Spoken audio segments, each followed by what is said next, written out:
How did George Washington's parents know that he wasn't going to be a cardiologist when he grew up? I don't know. Because after he cut down that cherry tree, he couldn't tell a fib.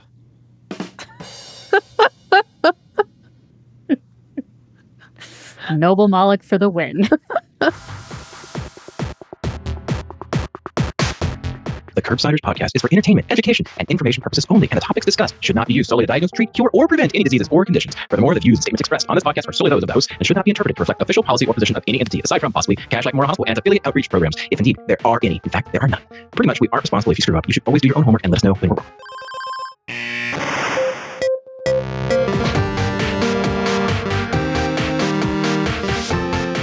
And welcome back to Curbsiders. I'm Dr. Moni Amin, joined by my eternally effervescent co-host, Dr. Meredith Trubitt. How are you this evening? I'm doing well, Moni. Thanks.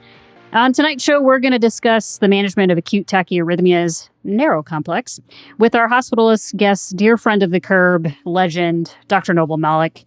I'll remind you a little bit about him here in a second, as well as the topic. But first, Meredith, will you please remind the good people in the audience what it is we do on this show?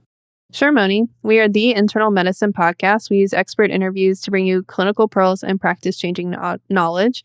Before we jump to our bio for our guests, we just wanted to plug an episode on atrial fibrillation that Matt and Paul did, episode 363. So check that out. It goes into a little bit more depth on outpatient management for atrial fibrillation. And we're focused a little bit more on the inpatient rapid response situation. So hoping to hit on some of those pearls for the hospitalists. Yeah, we had a great conversation with our guest, Dr. Noble Maleque, who is an associate professor in the Division of Hospital Medicine based at Emory University, and his site is Hospital EUH Midtown. He also serves as an associate program director for the J. Willis Hurst Internal Medicine Residency Program and is a small group advisor for the medical students at the Emory School of Medicine. After graduating from Vanderbilt and before they was up to date, he completed his residency and chief residency at the University of Washington, Seattle. He spends most of his off time with embarrassing his two daughters, and he really does welcome any thoughts and prayers about raising a teenager. And before we get started tonight, just a quick disclaimer on this episode. Obviously, we're talking a lot about rhythm strips and EKGs, which are not always the most audio friendly. So please go and check out the show notes and episode guide for this specific episode, as we'll have some of those outlined in there for you guys to review as you're listening to the episode. So we'll get started. A reminder that this and most episodes will be available for CME credit for all health professionals through VCU Health at curbsiders.vcuhealth.org. All right, Noble, welcome back. We're going to start with the lightning round, the fast question thing. Can you remind us a hobby or an interest outside of medicine? I really like watches, and the reason I really like watches is because there's a narrative and a story behind them all. That's something that I picked up maybe a few years ago. It's an expensive hobby. I mean, calling it a hobby makes me feel better about myself, but it's not really a hobby, more of an interest. I like to do deep dives on kind of YouTube videos and stuff to learn more about watches. Oh, man. I love watches so much. I've tried the Apple Watch thing a couple times only to remember that I love watches. So that's actually not a great plan. So I hear you. I have an Apple Watch for just convenience sometimes, but I don't enjoy it. When you say watch as a hobby, though, you mean Apple Watch? No, yes, I mean watches that have dials and complications, and I think the best ones are the ones where they don't have batteries and they just kind of work. And I have windable ones, which I like, actually, because I feel like a connection to the watch. And honestly, with automatic ones, you have to keep them on you, or otherwise they run out. Yeah. I'll just say I have both of my grandpa's watches from after they died. Those are what I kept from their house to remember them by. So it's a very special. Amazing. Yeah. But I'm not a hobbyist. I don't know anything about how the watch works or anything. Yeah, but you have a connection to them. That's what's neat, I think. Yeah. And there's this book called A Man and His Watch, which is about stories related to people and their watches, which is a good read, regardless of whether you like watches or not. It just kind of goes along with the connection that people can have. All right. Should we do some picks of the week? Yeah. Why don't you go first? Yeah. Meredith can attest to the fact that I've been very excited about my pick of the week for a few weeks now. I got a Ninja slushie. Curbsiders is not sponsored by Ninja, but maybe they should be. It is a slushie maker, and I know everyone's like, I don't need another blender. You don't need one. There's no ice involved. You just put in your sugary drink, and it does its magic, and it's amazing. And I have made a mango lassi slushie, which went swimmingly well at a Diwali party. Wild cherry Pepsi slushie, which we won't talk anymore about, given when I consumed it. And then what else have I made? Milkshake, chocolate, vanilla, So Ninja slushie, just one of those luxurious appliances that I don't need, but I'm really glad I have. Meredith, what's your pick of the week?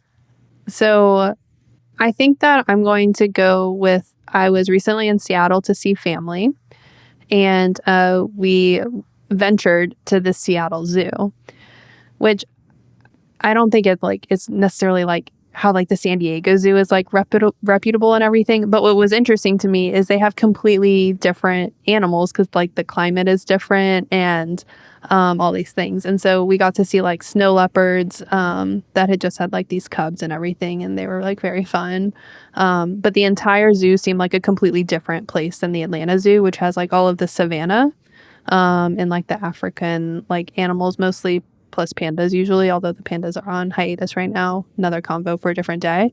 But in Seattle, it's like a lot of like Asian, like northern kind of animals. So it was cool. I enjoyed it. And they do all these like art lantern exhibits like this time of year. So they had all that set up too. So shout out to the Seattle Zoo. And then we went and got some poke afterwards, which also very good poke because it was actually traditional Hawaiian poke. And probably fresher. Yeah. Yep.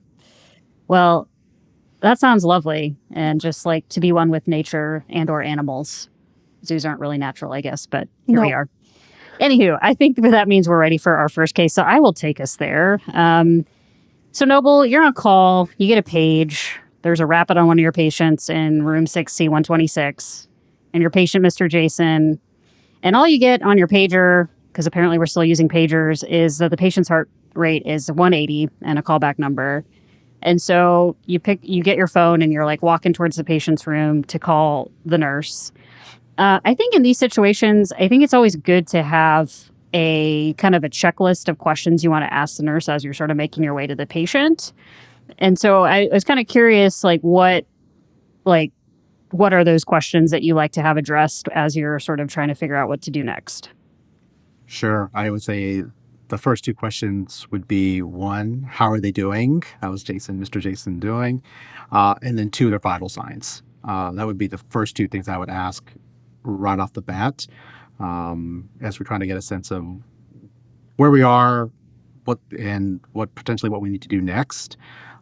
So I would ask about, if they don't give you all the vitals, I think all vitals really are important. Temperature, if they're having a fever, their respiratory status, and obviously their blood pressure to go along with their heart rate, would be the first two things I would ask. After that, assuming that I'm not like her, the answers from the nurse will make me start running, then I would ask how things were earlier. And then kind of in preparation for my arrival, I'd like to know a little more about, can we, if the patient was already on telemetry, could they be on telemetry? Could we get a rhythm strip? Have we called for an EKG? It would be some of the kind of logistical things that can get started before I get there, including IV access and seeing what kind of access they have. Yeah, for access, how important is it for it to be central versus peripheral in this situation?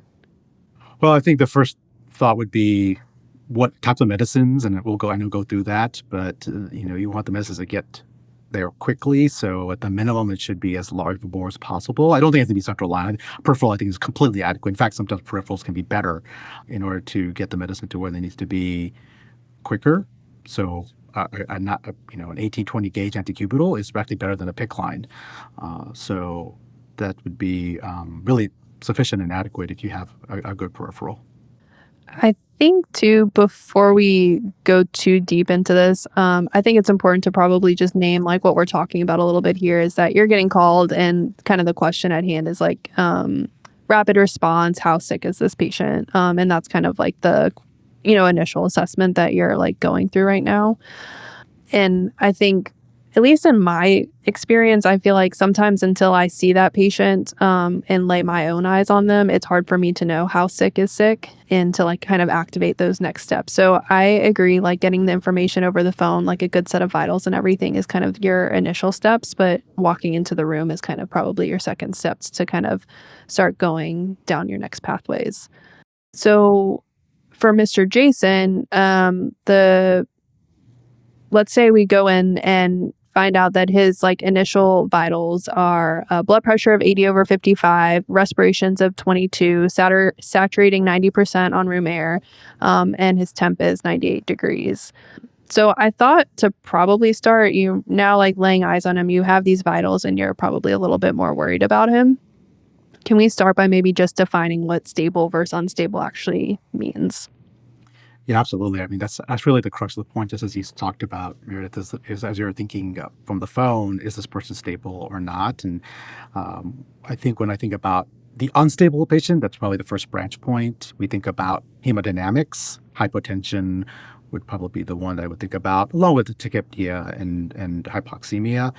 And then symptomatology, which could be anything from active chest pain to shortness of breath, which might signify heart failure, to mental status and are they speaking to us, how are they interacting, which was where yourself or the staff could give you some sense of what was going on prior to everything. If they are not experiencing those hemodynamic parameters or those symptoms, chances are you're in the more stable range, which gives you some time to pause. And I just want to say, outside of like stability, which I think is so important, I think there's also about comfort level. So I think it's a combination of what's stable or unstable with the patient, but also your comfort level and the people around you when you're in that scenario, which I think is really important. And I want to say that whenever I have a situation with tachycardia, I am nervous about it, and I think it's okay. I think it's actually a good type of nervous.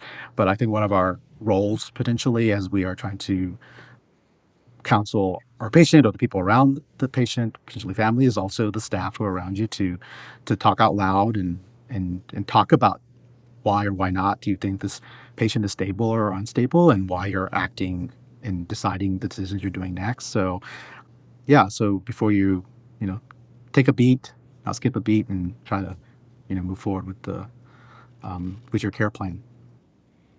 Great pun. I guess I'm like wired to point them out now. I actually really liked you kind of talking about the comfort level of the people around you, specifically like the nurses, because that does kind of play into like the triage piece a lot of the time. Because like, yes, you're nervous in your brain, but you kind of have a plan. But making sure that everyone else that's helping care for the patient's comfortable, I think, is just as important, probably more so because of like what happens next. And I think identifying what can actually be done. Sometimes there's barriers for nursing that doesn't exist for the care providers. Yep.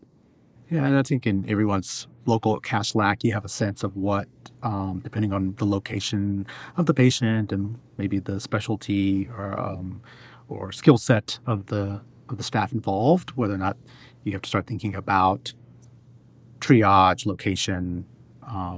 So that's another thing to think about, and also I'm sure impacts comfort level of the nurses and other people in the room. I think before we go on, just want to kind of maybe make a note here. So patient, let's say for him who's unstable, like we're talking about him kind of then going down a very specific algorithm on the like AHA guidelines.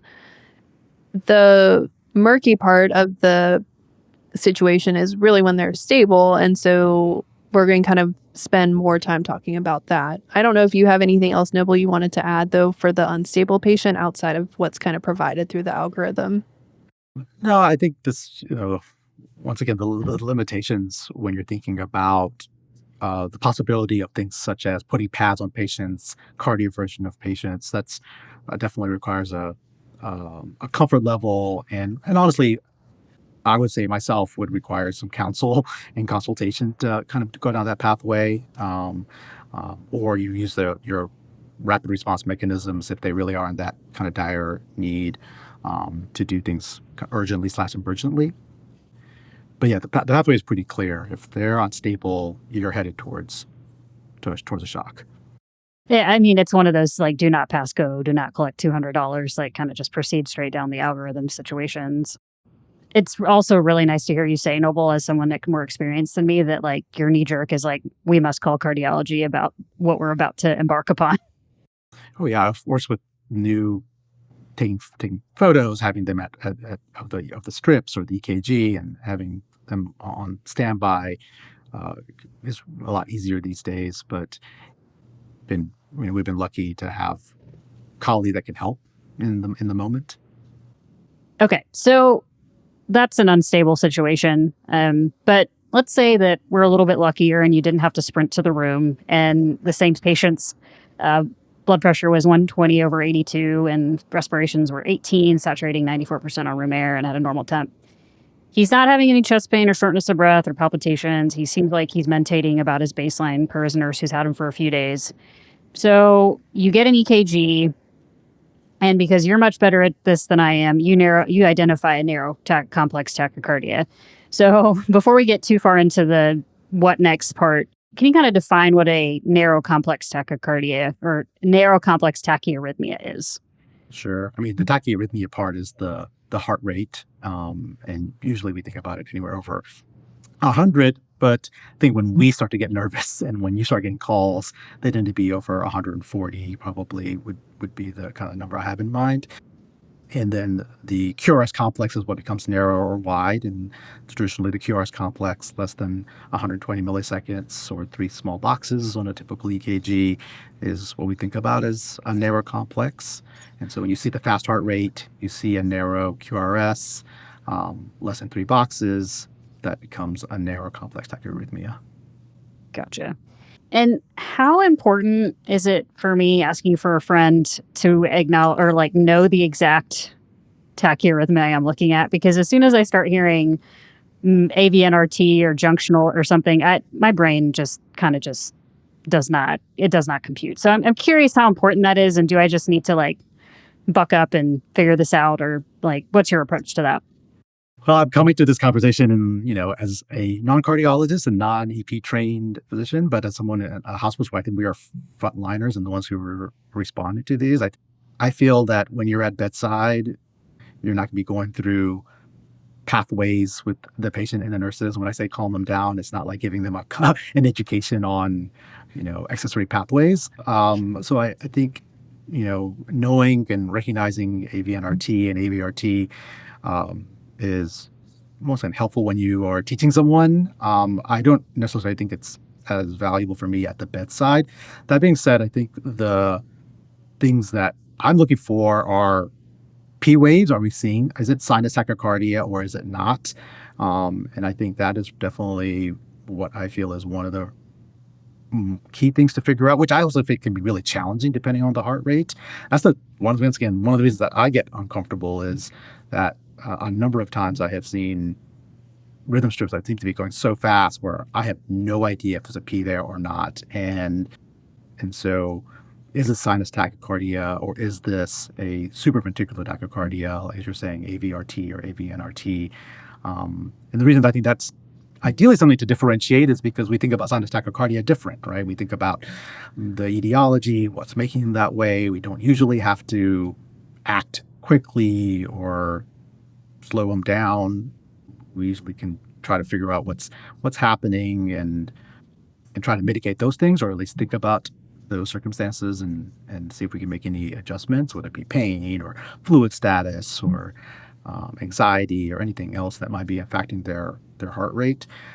But when someone's so fast, you don't know. And I often will go down the pathway of an SVT just because I really am not sure if I see P waves. And the other thing I will say is, we've been talking about narrow complex, but yes, figuring out whether this is narrow or wide is also an important differentiation. So, which potentially will change the way you think about the patient and honestly how quickly your comfort level starts to really, become more uncomfortable and need some guidance.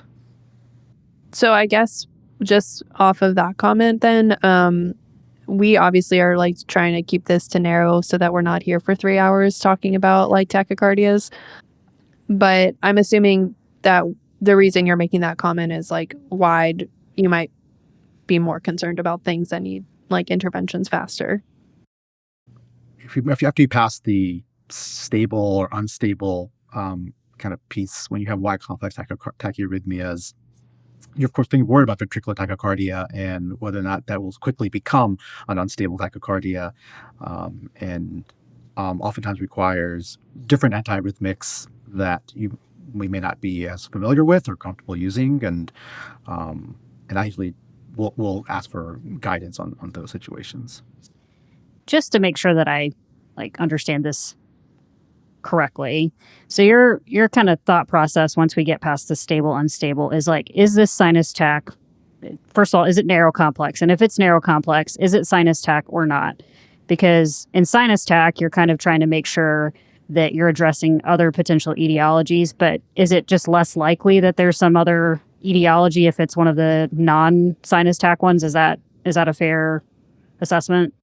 Well, I would say the things that might drive a sinus attack can also drive someone to go into a supraventricular tachyarrhythmia, but there are, as we'll talk about, different ways to manage them that might get them out of their tachycardic state.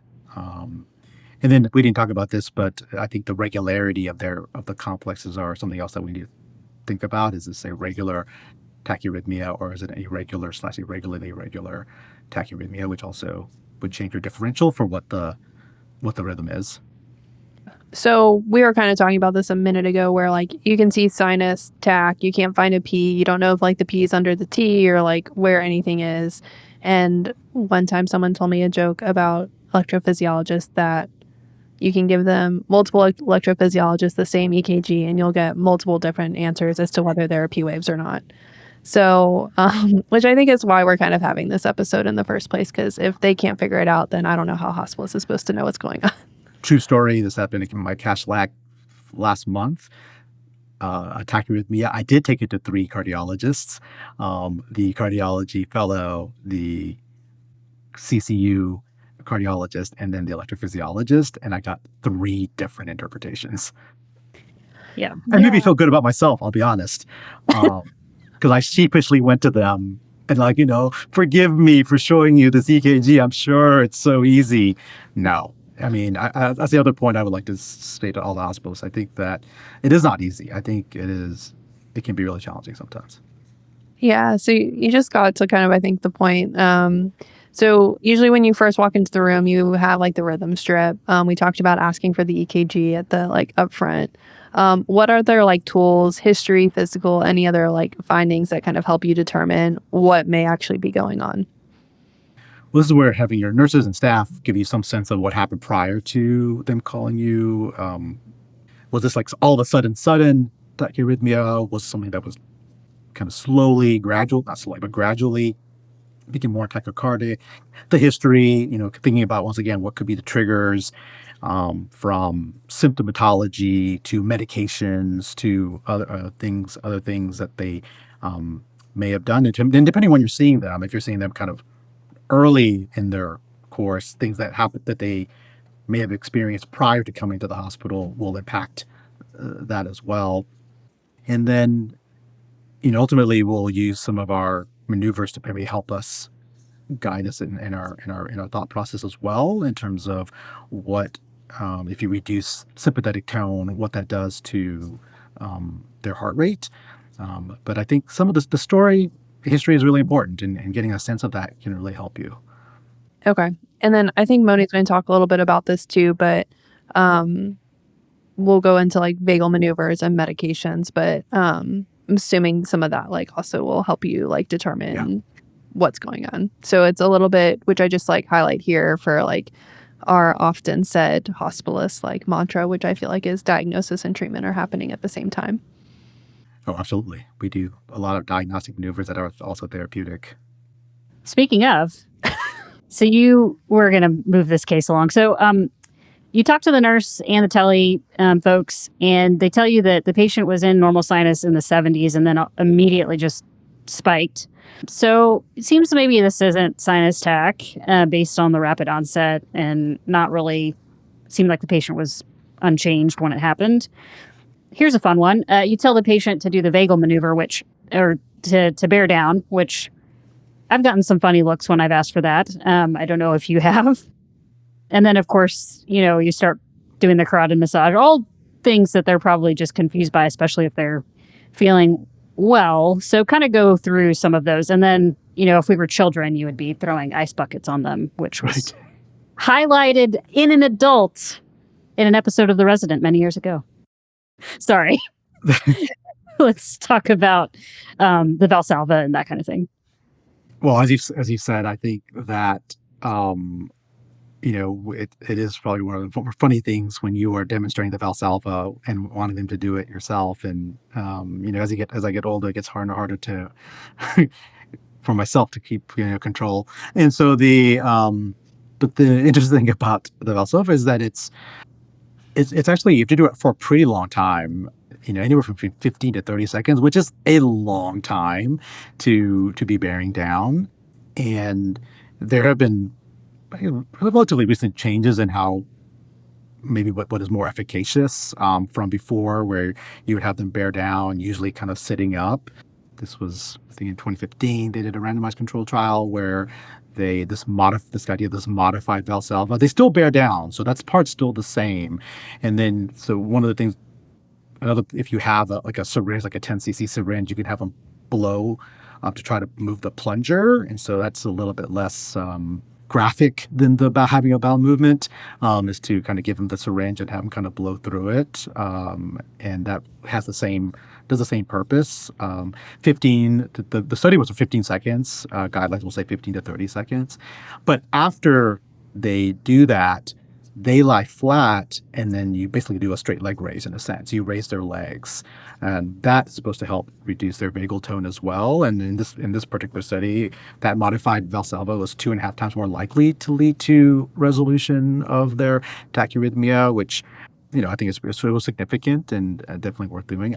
I will say that I have not seen people do that modified Valsalva frequently, so I feel like this study kind of went under the radar. And part of the reason is that the AHA guidelines are pretty old, like 2014, 2015, and the study was happened after that, so it may not have really been incorporated. But so I think that for the future, I would recommend using the modified Valsalva. So that does require them to go after they do the bearing down piece. They go flat, the legs are raised, and hopefully you can see what happens after that. So point of clarification. So they sit up, like you give them the syringe or they bear down, whichever one they understand. Then you just flat, and then it's both legs. Mm-hmm. So that's a great point, because that might limit the ability of people to perform the modified Valsalva. If they have something related to their lower extremities, or they can't lay flat for whatever reason, then you can't really perform that. And I'll say other things that you want to think about when you're considering the Valsalva, whether you do the regular or the modified, are I guess there are contraindications potentially. You can say people who've had recent MIs, those who have really bad aortic stenosis. So you have to either know that or do an exam. People have bad glaucoma, because you're asking them to the Valsalva piece. And so it's, once again, not a knee jerk. I think you also have to have some thought process prior to going through that pathway to make sure that the patient is able to tolerate it. Okay. I didn't know the leg raise part. Yeah, this was all news to me. So very, very helpful. And also kind of seeing the comedy of trying to convince the rapid response team to do something like that. But that's just me, maybe. And then what about carotid massage? Carotid massage is a thing. It's in the guidelines. And if you recall back in when you were in medical school about not causing the people have to stroke out, so you want to make sure you listen for bruits, or maybe be aware if they've had history of carotid artery disease, in which case you would not be massaging their carotids. But their legs should be extended, kind of turned away from you, and then you are massaging for 5 seconds. It's not a long time, assuming that they don't have bruits or any concerns for bruits. That can work, probably less efficacious than the Valsalva, which is less than the modified. Okay. So like, and I guess my only question is like, there's no benefit to doing like being like, hey, I'm going to do this carotid massage, then like going to like a modified Valsalva. Like you're just going to pick one of them and then go to meds, or would you ever do one and then the other? I think my real answer is that depending on how quickly you are able to get to the meds, if you have time, then I don't necessarily see why you couldn't do it as a maneuver while you're waiting for things to be set up. And, if you have a rapid response team or emergency team that has access to the crash card and that's where it's held, fine. Previous episodes where I've had to wait for the adenosine to come from pharmacy, then you have to try other things. So, but I would quickly go to the adenosine if one of the maneuvers didn't work. Okay. So I guess moving the case along, we did the modified Valsalva. Patient feels a little bit dizzy, but heart rate's still elevated at 170. We were just talking about we're going to kind of move to the medication portion of this adventure. Yeah. So you already mentioned the adenosine, so why don't we start with that kind of as our next step?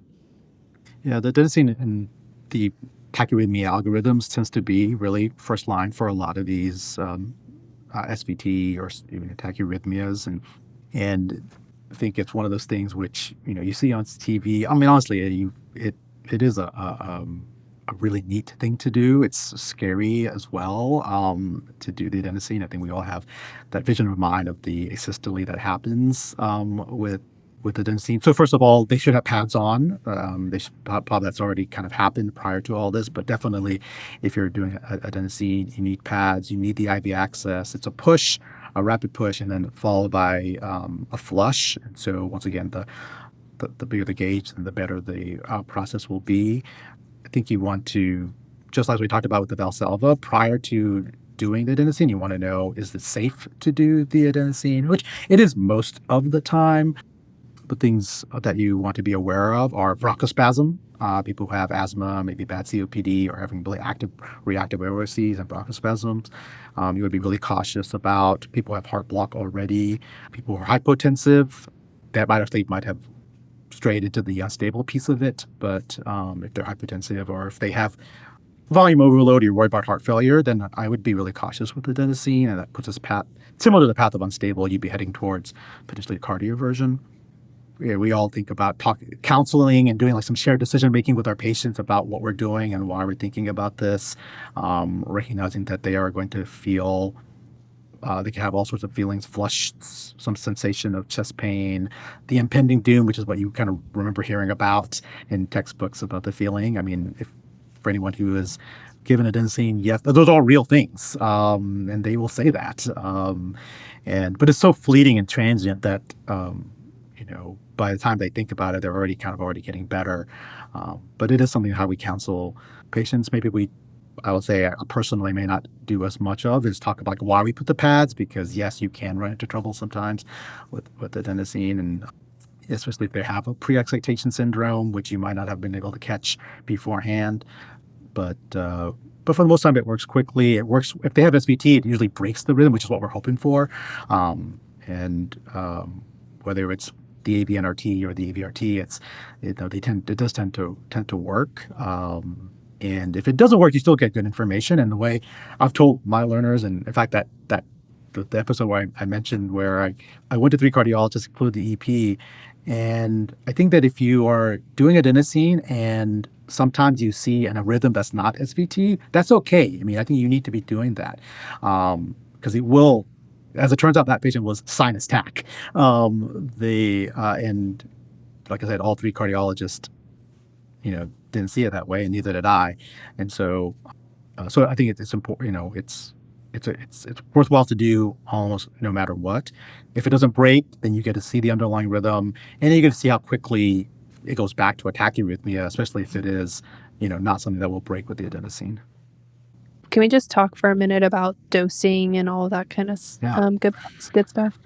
Sorry, I meant to mention that. I think traditionally the dosing is 6 milligrams followed by 12 and then followed by 12 again, which is kind of the classic pathway.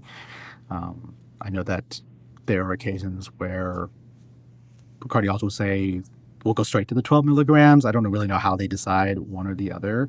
I say my personal practice is do the 6, 12, and 12. And then anything else? I mean, we already talked about kind of how you're counseling the patients, but anything else you need to know, like during like the administration part of it, or anything else for the hospitalist? No, I think as long as they have the gauge, they have the flush afterwards, which most of the time the nurses and your rapid response team will probably be managing for you, or the ICU nurse, and you want to make sure you have enough prior to starting, because you have to. I think I'm not sure if you can assume you're gonna only the one dose would be enough, and so I kind of want to prepare for the need, but you'll know quickly. And I will say that it does require some coordination, because whoever's running the EKG strip needs to be able to print it out as you are administering it. So there's definitely some coordination that gets involved, where you're actively like asking them to push adenosine, looking at the rhythm strip, interpreting the rhythm strip, potentially with colleagues or help, if you have anyone with you, and then monitoring the patient and how the patient's doing from their vital signs as well. So back to the idea that it's a scary thing to do. I mean, an anxiety-provoking thing to do. And I think it, maybe for the listeners out there, because I actually think we all have a little bit different practice habits when we were talking about this before we even recorded. But like, I think I don't use adenosine a whole lot. Like, I think that I probably go to second line therapies much faster. And maybe that's because of the rhythms that I'm seeing, to be honest. But just curious, like, in your opinion, like, do you think that maybe, at least I feel like I'm shying away from the adenosine because of what that asystole looks like. And so I'm just curious whether that's something like should be less afraid of. I feel that obviously when you have experience and less experience, you're going to, it makes sense. As I mentioned, it's definitely a scary thing to do. I think you could get information with the other medicines, especially if there's an underlying rhythm that you can tell when it slows down. So if you're using a beta blocker or a calcium channel blocker, if it responds, then you will see the heart rate slow, and potentially you might see a P wave, and that will be really helpful to you. Whether or not that AV nodal action is enough to break the rhythm, that is unclear. It might, and when there's a contraindication of adenosine, or really even discomfort, and once again, this idea of discomfort or comfort level, which I think is a really important piece, we have those other AV nodal agents like the beta blockers and the calcium channel blockers to use. Okay. And so then, like, obviously you mentioned the contraindications to the adenosine. So those would all be reasons that then like beta blocker, calcium channel blocker ends up being second line. Right. Or if in a control setting, if those were not options for what other reasons, you could also then move to, cardioversion as well. So with the dosing though, I think so I'll talk about that a little bit. If you're used to using, let's say, but if you're not using an infusion like a metoprolol IV, it's anywhere between 2.5 to 5 milligrams, which I tend to use 5 milligrams, and you can repeat that every 15 minutes, every 20 minutes to see the effect. Watching the blood pressure with the calcium blockers, specifically like the diltiazem type of medications, and this is similar to kind of irregular rhythms. The guidelines say we should do 0.25 milligrams per kilogram, which I would say at my local cath lab can sometimes be a pretty hefty dose for some of our folks, and which can be sometimes like 20 to 25 milligrams of IV diltiazem, which I think also stretches the comfort level of many of us, including myself, which is why the 10 milligram dose is so commonly used. I don't know about your experience, but 10 milligrams seems to be is a dose that I think you will see done a lot. I will say I'll just say that it's underdosing from the standpoint of the guidelines. And in your practice, like if you did this adenosine 6 and 12, are you typically going to the third 12? No. Okay. But by that time I will have help. Yeah, okay. Yes. I appreciate the honesty. I mean, we can all remember the first time we saw adenosine get pushed. And that's pretty much what comes rushing to the front of my mind every time I think about having to do it. So I think we're all addressing the very spoken anxiety right now. I can appreciate that. Yeah. Well, it's good news because for our patient, he got the 6 milligrams of the adenosine and did well. And so we didn't even have to go down this 12 milligram situation. And after everyone had their brief heart attack with seeing the asystole, he returned to his normal sinus rhythm. And we had both diagnostic and therapeutic answers for his SVT. I think just to quickly recap kind of this first case, I think kind of the highlights in reality are that a fair amount of what we were trying to go through is that this is still going to be your algorithm. It's important to kind of note what those rhythms could be, but at the end of the day, probably worth trying some vagal maneuvers, trying the adenosine, and having a friend nearby maybe for your own comfort level and recognizing what that comfort level is. And then can always try your beta blockers and calcium channel blockers as well to kind of get you through that rapid response situation in the hospital. Did you have any other pearls, Mooney? No, I think that's a really good recap of that situation. Fantastic. So I'll take us to case 2. So it's busy at Cashlack today, and you get another page for another rapid response for a heart rate of 150.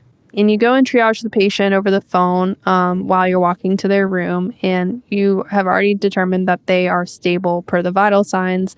And on arrival and quick exam, the patient, Mr. Diggy, again seems stable.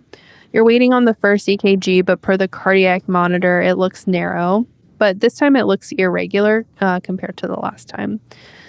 So you quickly learn that this patient, Mr. Diggy, is a 61-year-old with a past medical history of HFrEF secondary to ischemic cardiomyopathy, and he had a PCI 2 months ago, and he's here for acute decompensated heart failure. And so you're, I guess, still waiting for his EKG, but let's say they've printed it out during this conversation, and it looks like it's atrial fibrillation with RVR. So kind of what are our initial steps here for this specific rhythm?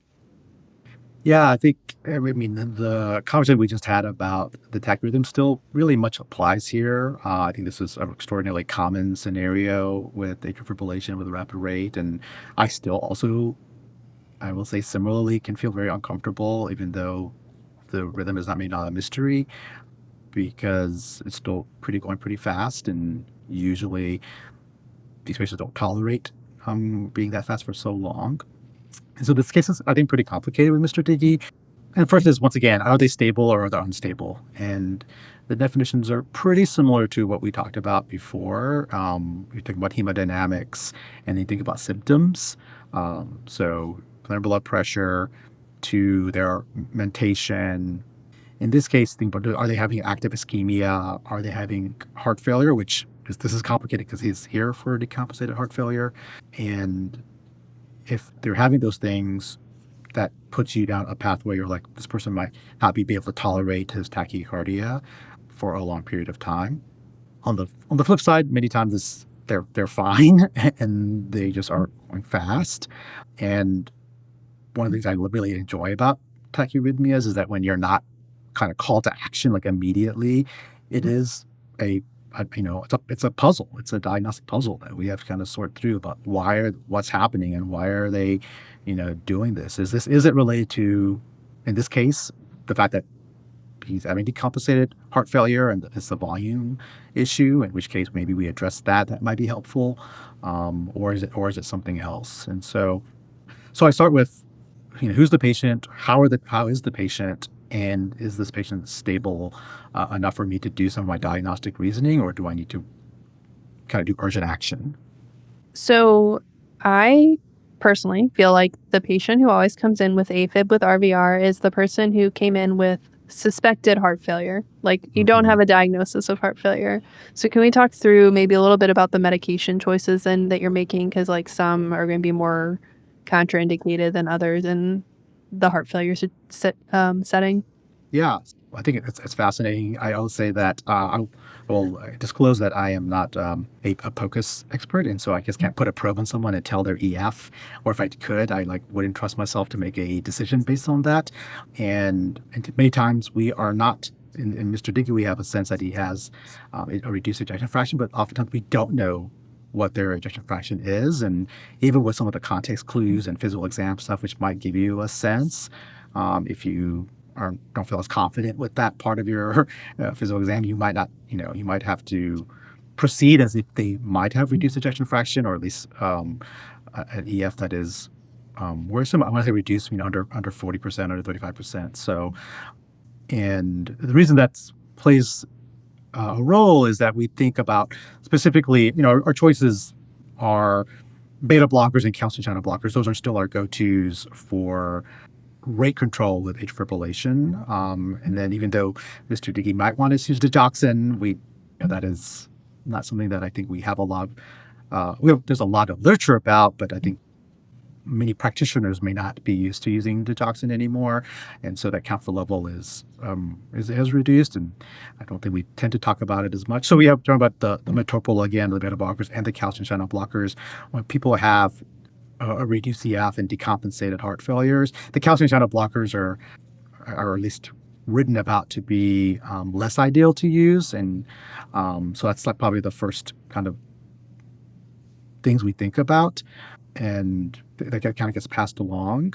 When you look at the guidelines, though, when people have decompensated heart failure, really neither the beta blocker or the calcium channel blocker are things you should be using. That's why this particular case with Mr. Diggy may be complicated for us. Like if we gave him some furosemide and he didn't improve from a volume status, and this is really just part of the syndrome, then we would have to think about other medications for patients who have a reduced ejection fraction, specifically antiarrhythmics like an amiodarone, for example, for people who are ill.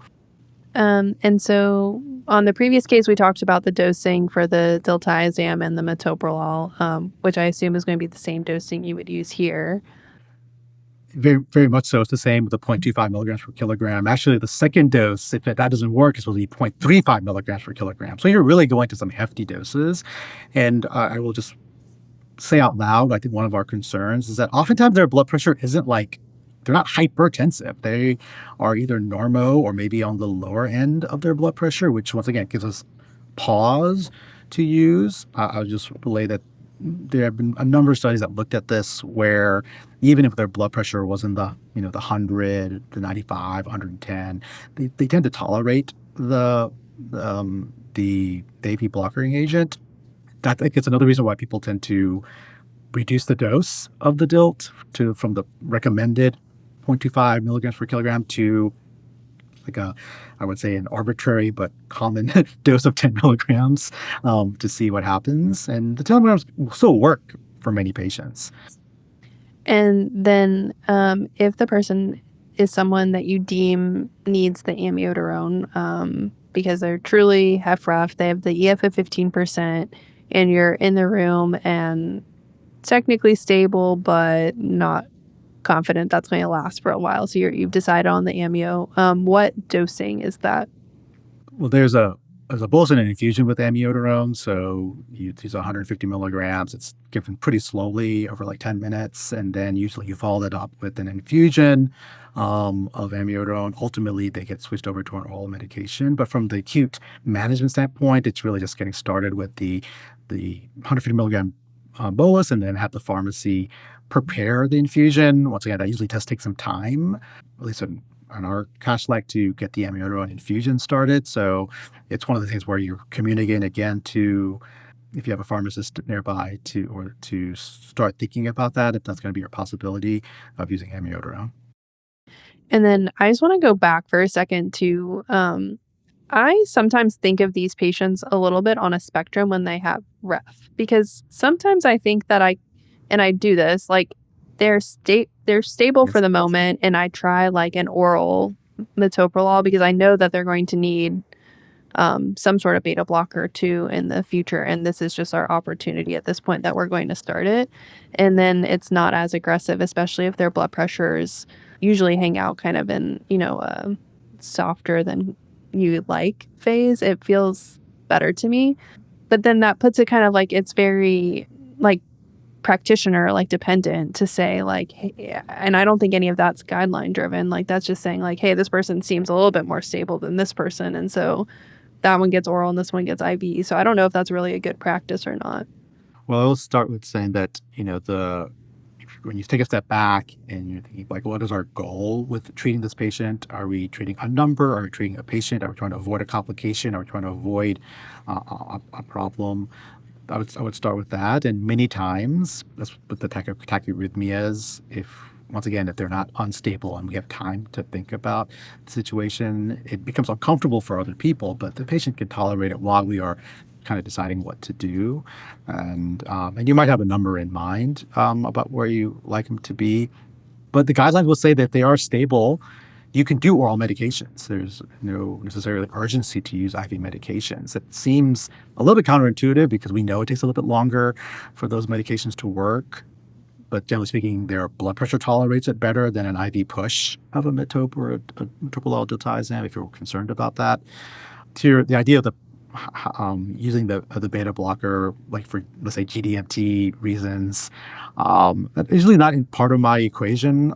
Honestly, because once again, usually it's when I think about the tachyarrhythmia at the time, usually it's about preventing complications of the tachyarrhythmia, like in the short term, like they're stable now. How long can they tolerate this tachycardia before they start having symptoms? So I'm not usually in my mind thinking about GDMT, but that being said, I think that makes a lot of sense though to use a beta block to see how they tolerate it in case you are now, tend to probably, as you said, put them on a beta blocker afterwards. Thanks. Yeah. Before we go to the next section, I just wanted to touch on a blast from the past. Did you say digoxin? Yes. Okay. This is dating myself. We weren't completely anti-dig when I was training. So if I recall, and correct me if I'm wrong, it's actually not a completely ridiculous choice if someone is somewhat unstable and you're worried about like some of the heart failure type stuff, correct? Digoxin is used for HFrEF. It can be used in HFrEF, and often that's one of the indications for it when you have reduced ejection fraction. I mentioned it, as I said, people are out of practice using it. That being said, Yeah. I have used it in the last 2 years, but it's because of out of practice, you have to look up the dosing, you have to look up how do you do it, and the loading dose. So it definitely is not something that kind of rolls out of your brain as your script of knowing exactly what to do. But I know it can be extraordinarily effective, and it's in your toolkit. I would just say that it's in your toolkit to use if you have other concerns for the other medications. If they as you know, amiodarone can have some issues with certain populations and some side effects, and potentially that would be something that you might be nervous about. I think once again, if you're at this stage, you're probably requiring some counsel from a cardiologist or specialist to help you kind of navigate that. Yeah, for sure. So kind of to round out our discussion, a couple of the considerations I think every hospitalist has when a patient develops this fib flutter picture. The first is anticoagulation, both in the setting of it continuing, persisting, or somebody that it came and then it went. And so kind of talking through the anticoagulation for both those subsets of patients. Yeah, I think I wish it was so easy, put them on a direct anticoagulant and then kind of move on with your life. But I don't think it's that simple. When you think about, I'll step back and go back to what I was saying in terms of what are your goals for this particular interaction? It's anticoagulation is for reducing stroke risk. If this is someone who is headed towards cardioversion to revert back to a sinus rhythm, then I would be more prone to do anticoagulation. If you have the access of in the service line and the people who can do a transesophageal echo at the same time, then it becomes potentially probably less urgent to do the anticoagulation. In this with someone who is, you're going to reduce their heart rate, but they have atrial fibrillation. Now you're using your scoring systems to decide whether they're going to require full-term anticoagulation. Most of them do, but I think the question is I'm managing their acute tachyarrhythmia with AFib. It's not the first thing that comes to my mind, honestly, is the anticoagulation. I am thinking about all the things we talked about to manage their heart rate. If But then kind of after things maybe stabilize a little bit and we're thinking about now rhythm control, once again for patient-centered, for symptoms, in discussion with the cardiologist, so that's something that they're thinking about doing, then anticoagulation becomes a consideration prior to that. Gotcha. And so kind of with the conversation with the cardiologist, I imagine that's who you're talking to kind of for the longer term. Like, do they need a cardioversion? Do they need an ablation? Because you and I aren't going to be going into an EP Correct. lab to do any of that. So, and you're right. It's never the first thing that comes to mind for me. It's usually like, I've done all the acute stuff and I'm like, oh crap, I should probably think about their anticoagulation. Meredith, did you have anything else? No, I think we could go to take-home points. And Yeah. So Noble, do you have any take-home points for us? I'll start with, it is okay to be anxious about tachyarrhythmia. So kind of take your own pulse as you are working towards the patient. Have in your mind your confidence in if are they stable or are they unstable, and making that kind of decision point, which will help direct you to the algorithm and follow the algorithm, which is really helpful and really is pretty straightforward when you're thinking about narrow complex tachycardias at least, and recognizing your ability thing. Are they in sinus tachycardia? Do they have a supraventricular tachyarrhythmia? Thinking about the vagal maneuvers, adenosine, and then you have your AV nodal agents, the calcium channel blockers or the beta blockers, and then amiodarone as an option as well. And if they're wide complex, that's ventricular tachycardia unless proven otherwise, and I would ask for help and talk to someone. Awesome. Anything to plug for us? Well, I will say that if you this is my kind of strange story, but speaking of, if you have a light bulb that's like broken, and you this happened to me last week. They have these things where you can buy and you kind of fit it in, and it takes it all apart. That's a 10 out of 10. It worked, and I was shocked. I was feeling accomplished. So my plug is for, if you happen to have a broken light socket, don't live in the dark like I was. You can take it out. And who said you weren't EP?